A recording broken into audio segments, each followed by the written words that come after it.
Okay, so we're going to do Samaral Be'ez Hashem, a little bit of Sefiras Yisrael, preparing us for Matan Torah. So the first thing we have to understand in the first parak, his main point is that the mitzvahs that we do, these are actions that are godly actions, and they are fitting for a person in order to grow his nefesh elokis, his spirituality, his ruchnius. That's what these are for. And they complete a person. Nobody's complete without the mitzvahs. The Ramban actually says, you could be a really good guy, you can work on chesed, you can work on lots of good things. He said, but a Jewish person who's not doing Tag mitzvahs is going to be chaser from his shleimus. There's going to be something missing. No matter you're working hard, you're this, it's all very nice. You have to do what you need to do in order to connect to Hashem. You need to do the mitzvahs.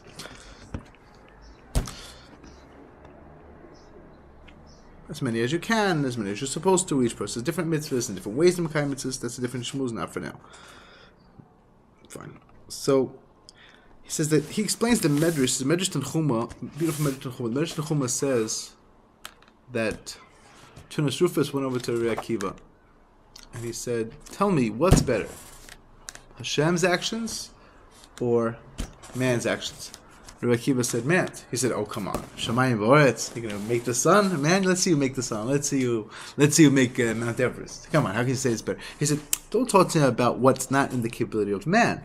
What's not in the abilities of man. Obviously, heaven is better because we cannot replicate what heaven does. But what man does to the creation, that is a completing the creation. And that's better than what creation is on its own. So Tunas Rufus says, so tell me, why do you guys do Mila? Why do you do? What is this Mila about? So Rabbi Akiva said, I knew you would ask about Mila, and that's why I started out saying that that people, what they do to the world, are affecting the world is better than what Hashem just does alone. So he said, let me ask you, which is better? He brought in a chitim, right, wheat, and he brought in cake. He said, what's better? Which is more usable for a person? So chitim, you can't really maybe use it as animal food. Maybe it is kind of edible raw. I'm not really sure. Wheat berries, I'm not certain, but it's not. It could be that you could eat raw chitim. I don't think so. I think you have to work it. It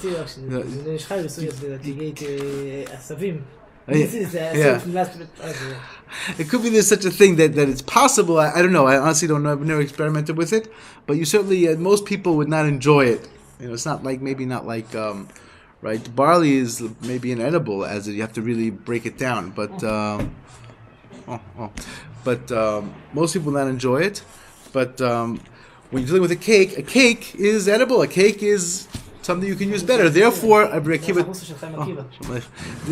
he says, when a person has a cake or wheat, the cake is better, therefore, what's better? Hashem's actions or man's actions? And what's under man's jurisdiction is man's actions better. Same thing with Mila. So the Maral explains, he says, this is basically their discussion. He explained the whole first chapter, he explains, making a very, very simple point. It's very profound. We're trying to go, I don't know how fast we're going to go, but we're trying to focus on essentials. So the basic point is, mitzvos are actions that are godly actions that are appropriate for the godly part of a person, nefesh elokis. That's what mitzvahs are. That's what they're about. Tunas Rufus said, no, God made a perfect creation. Why are you messing with it? What man does is not the heavens is better, the earth is better, there are beautiful things happening in this world. Don't touch the world. When you get rid of the orla, when you do bris milah, you're defiling the child, because God made him this way. So Tunas Rufus, then he asked another question. He says, okay. He says, that's all very nice. He said, but he says, why do you do Mila? Yeah. She says, why do you do Mila? If Hashem wanted Mila, tell me, why didn't he make the child circumcised? So he was saying like this. The Maral also very beautiful as usual, deep insight. He says, think about it. His first point was that man's actions might be better than God's actions. God's actions better than man's actions, even though what's under man's purview, because he made it, it's natural, this is the way it is. So Rabbi Akiva brought a proof. No, it's not true. She said, but never, that doesn't mean that what Hashem made, what God made, isn't perfect. What God made might be perfect. If what God made is perfect, so why are you spoiling it by cutting it and doing the milah? So Rabbi Akiva said, tell me, when a child's born, it goes out of its mother's it's birthed with attached to the umbilical cord, which generally speaking everyone cuts. Why is that? That would seem most people their natural inclination to think that it's superfluous. It could be that scientifically there is a reason why you should leave it. I don't know, but bottom line is that most mothers who saw such a thing, they right away cut the thing because you can't get to the child. The child's not. You can't really move with it. You can't move with it. It's not really. It's very inconvenient. The umbilical cord. The child has this attached cord. The child, when it's in the womb, it gets sustenance from the mother through this umbilical cord, and then when it's birthed, it's generally cut. She said, you see, it's not true to say that God made perfection. He sometimes made things for us to fix, even in the natural world. Because you cannot, it's impossible, totally impossible, for you to say, you can't show that God made everything perfect. He didn't at all. It's anyway kind of obvious. And that's what Rabbi Akiva was pointing, is like, because you're not made perfect because you would think like every child, he's going to be his selfish self. He's going to just stay that way. Don't mess with him. Raised by the wolves. I mean, it doesn't seem. Right. Also, they didn't have like gardens where they prune the trees and stuff. He was still saying it's better. Pruning it is different. It's better if you're created this way. He was trying to find some kind of a way to push it in. So that's what Maral points out, and he says that's really that's what the Torah is about. The Torah is about taking in and strengthening like godly food. Let's say taking like the man. The man is Torah. Torah is only given to we ate this man in the midbar. We ate the spirit. We survived on the spiritual food because we had to be completely spiritual in order to bring the Torah into us. But once we're in this place, we're able to see a totally different dimension, completely different dimension. And sometimes you meet someone and they're very into physical places in the physical world, and it's almost like one dimensional. It's like there's nothing. You have to. Where's the why the mun? Okay, we're not going to be always on a spiritual level. So the mun enabled us to hold on and take in the Torah. The Torah is not just. The Torah is different than any information you've ever heard of in your life. Generally speaking, if you have someone who's a physicist on the level of Einstein, right? You're in charge of a university, and this physicist is a jerk. And he's got a lot of bad character traits, bad news. But he's a brilliant lecturer, and he's the Nobel Prize man. He's Mr. Brilliant, the best. Anyone in the world has a physics question, who do they go to? They go to him. You have another guy, he's like, even the top tier, but he's like, this is his teacher, and he knows like 2% of what this big professor knows. When you have a physics question, who are you going to ask? You'll ask the top gun. You'll say, okay, he's a jerk, too bad. You have to deal with it, because what can you do? When you need somebody, you take him down. Even if whatever's supposed to happen to him, you don't let him languish. Everyone knows that. You don't. You need. There used to be an expression. Who knows what they did to thieves? They say, we need a thief. You take him off the. Even you don't hang him. You need the guy. What can you do? You need. I'm not advocating hanging thieves. I'm just saying that was an old expression they used to say. You need something. You need it. What can you do? It's something you need.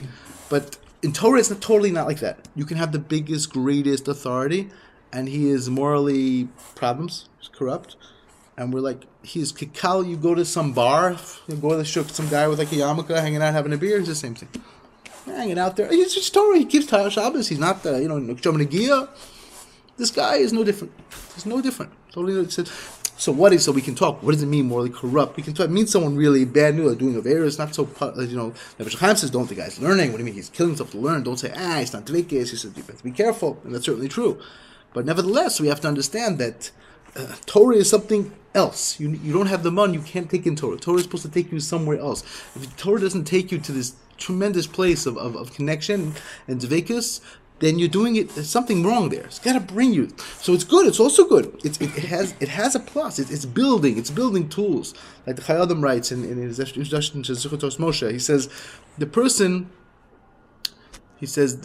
who has no Yirah Shamayim, who has Torah, he said he's completely lacking. He's missing. The Gemara says, right? You have great keys, but you can't use them. You can't get in there. You can't do anything. You can't get anywhere. You have to work. We have to work very much in your Shemayim. Work very much on being who we're supposed to be, learning how to be what we're supposed to be and who we're supposed to be. Torah is supposed to make you connected, joyous. It's supposed to show you what you need to do and how you need to do it to become a better person. That's all what Torah is about. When a person's not, so you become more flexible. Torah gives a person sees this side and that side. He starts to be, it's possible to see it this way, that way. The grosses. So therefore you can change. You say, maybe I'm wrong. Most people, the possibility he's wrong. Like, come on, that's ridiculous. There are a lot of people like that. Why I'm wrong? Come on.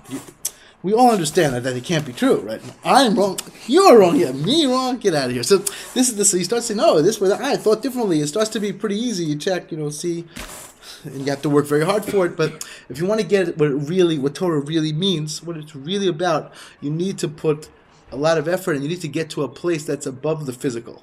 Torah takes you to somewhere that's above physical. It changes you completely. So that you need to have them on.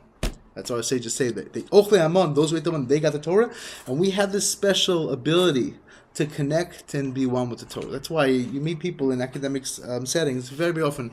Okay, I didn't do any statistical surveys. I don't know, but the people I've spoken to, everyone's been like, I can't. The minute you start learning anywhere, it may be anywhere you want.